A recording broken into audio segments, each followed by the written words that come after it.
What's going on, guys? Z-Karma here, and welcome back to another Borderlands 3 video. Today, I bring you guys the top 10 pistols in the game. Since the most recent patch, it seems like pistols have taken over. The pistols on this list are capable of clearing any content in the game and are a very good option for the Guardian takedown.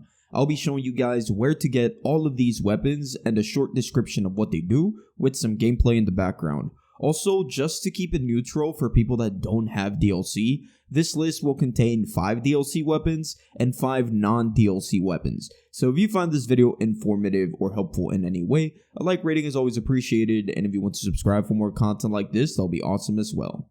So starting off this list, we have the Wagon Wheel. This is a Jacob's pistol that can drop from Warden. He is located on Eden 6 at the Anvil. Head over to this location on the map where you can farm him.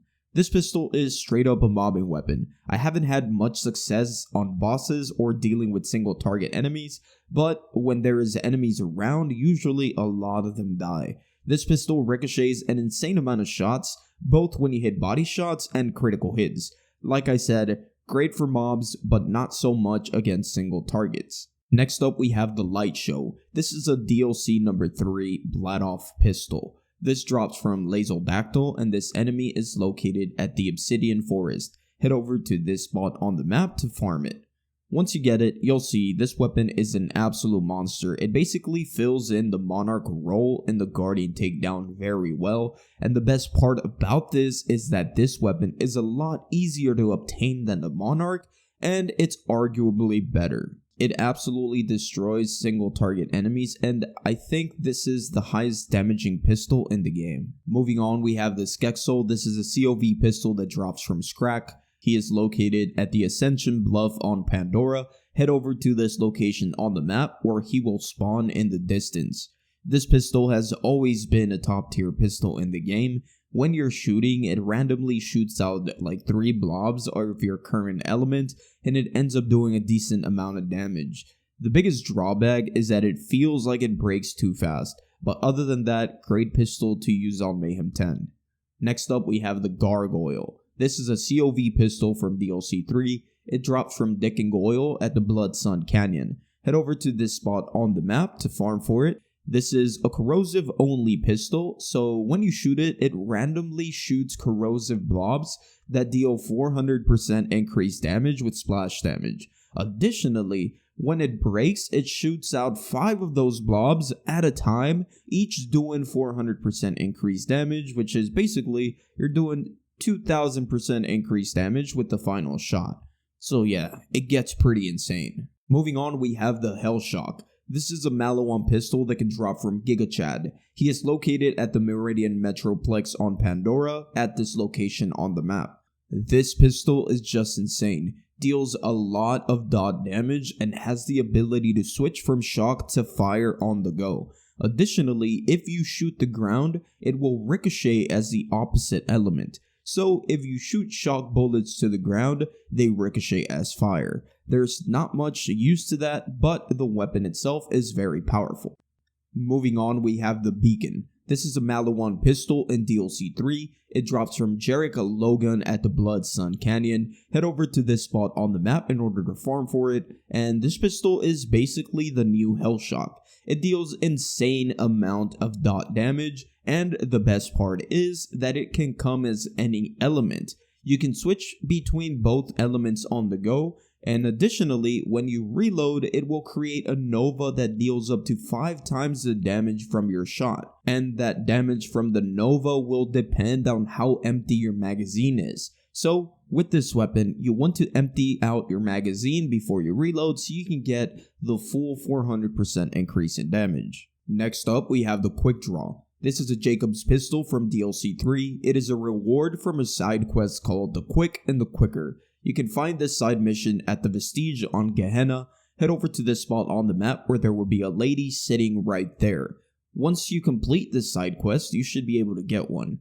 This weapon does not have an anointment, but it doesn't even need one. The Quickdraw has 3 abilities. First, it ricochets with critical hits like any other Jacob's weapon. And also, when you swap weapons, it'll reload and it'll receive a damage buff for a short time. This is a 140% increased damage that is multiplicative because it's considered EMP, so yes, it's insane. Moving on, we have the Maggie. This is a Jacob's pistol that drops from Tremendous Rex at the Cistern of Slaughter.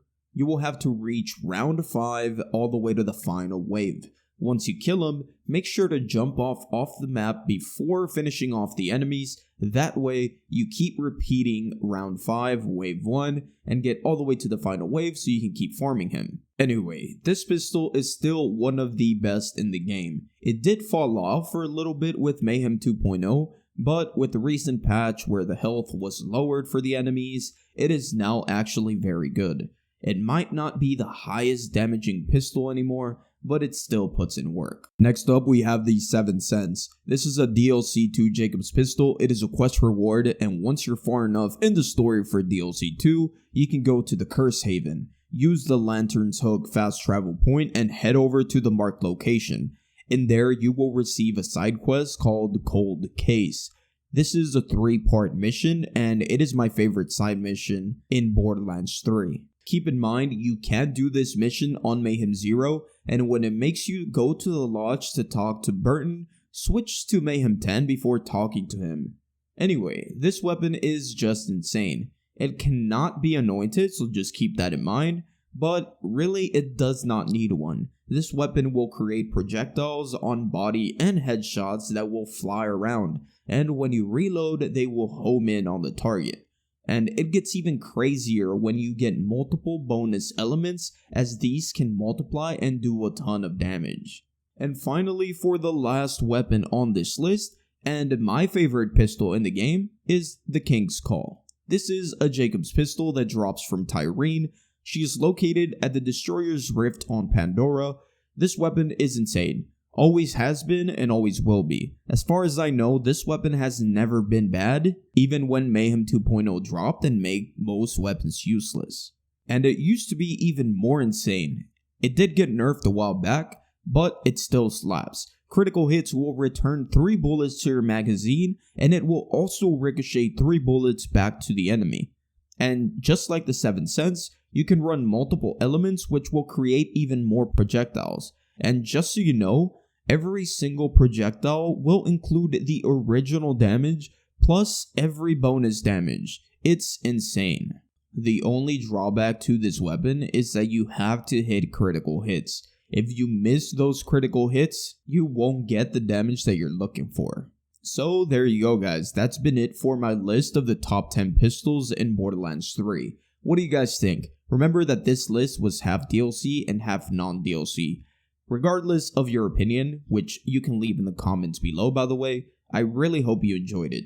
And if you did, please don't forget to hit that like button for me, as that would be greatly appreciated, and if you want to subscribe for more content like this, that'll be awesome as well. Also go follow my Twitch if you want, twitch.tv/zkarma. Have a good rest of your day, and I'll see you guys on the next one. Peace out.